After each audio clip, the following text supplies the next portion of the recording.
If you're here watching this, I'm guessing it's because you're worried about someone you love.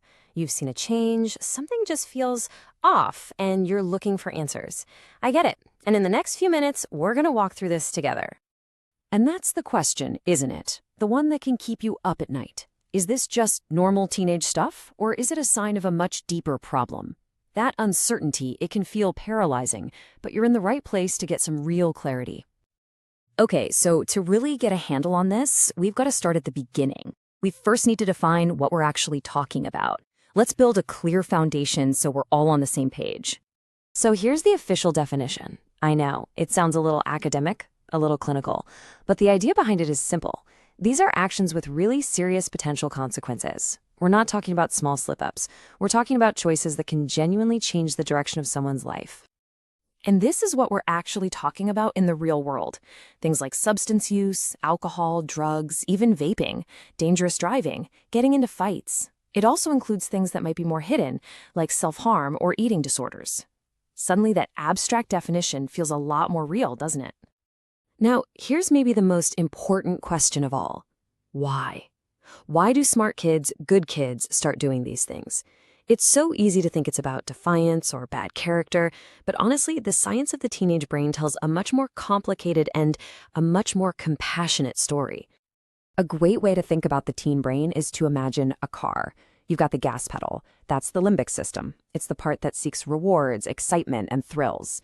In a teenager, that gas pedal is pushed all the way to the floor. But then you have the brakes. That's the prefrontal cortex, the part responsible for good judgment and impulse control. The problem? Those brakes aren't fully installed until their mid-20s. So what does that all mean? It means they are literally biologically wired for this stuff. It's not a moral failing. It's not them trying to cause chaos. They are driven by a brain that's programmed to chase new experiences, often without the ability to fully hit the brakes and consider the danger. That part of the brain is just under construction. Okay, so we get the science, but how do you know when that natural drive has crossed a line into dangerous territory? The truth is, the red flags aren't always as obvious as finding a bottle of vodka in their backpack. Often, it's the subtle shifts that tell the real story, like a huge, lasting change in their personality. Or maybe they completely pull away from the family and their old friends. You might see a sudden, steep drop in their grades, or they're lying all the time about where they are. Other big ones, stealing money, a whole new group of friends that they're super secretive about, or even a sudden change in hygiene. It's these patterns that you really have to watch for. And at the end of the day, it really comes down to this simple but powerful piece of advice. Listen to your gut. You know your kid. You know your loved one better than anyone. If that little voice inside you is screaming that something is wrong, please listen to it. Trust that feeling. So, seeing the signs is one thing, but what do you do about it? How do you even start that conversation? Well, the good news is, the relationship you've built with them over years, that is your single most powerful tool. Here's a simple 4-step playbook. First, go in with curiosity, not anger. Instead of yelling, "What were you thinking?" try asking, "Hey, can you help me understand what's going on?" Second, pick your moment. Don't do it when you're furious. A car ride or a walk can be perfect. Third, listen. Just listen. Don't jump in with solutions. And finally, be human. Show them that making a mistake doesn't make them a bad person. But what if that's not enough? I mean, what happens when you've tried talking and the behavior just keeps going? Or maybe it's even getting worse? What if this whole thing feels way too big for a conversation at the kitchen table? That's a tough reality that so many families find themselves in. And that, right there, is where getting some professional help isn't just a good idea, it's essential. Reaching out for help is not a sign that you failed. It's a sign that you are strong enough to keep fighting for them. So, let's talk about a modern way to approach recovery that actually fits into real family life. So, one of the most effective ways to get help today is through outpatient care. This is the model that specialists like RecoveryCNT use.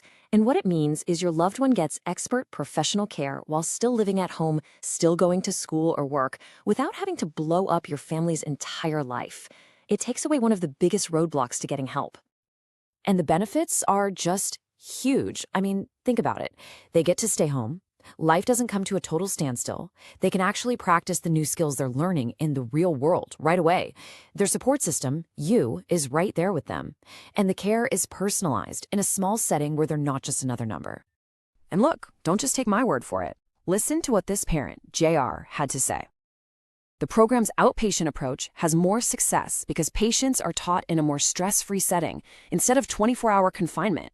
This also allows more family involvement. That says everything, doesn't it? It's about healing right in the middle of real life. Okay, I know this is a ton of information and it can feel totally overwhelming. I get it. But the most important thing I want you to walk away with is hope. Your first step towards a solution can happen right now, and you can take it with confidence. Just remember this one thing. Recovery is absolutely possible. This behavior is not who they are, but getting better almost always starts with getting the right kind of help.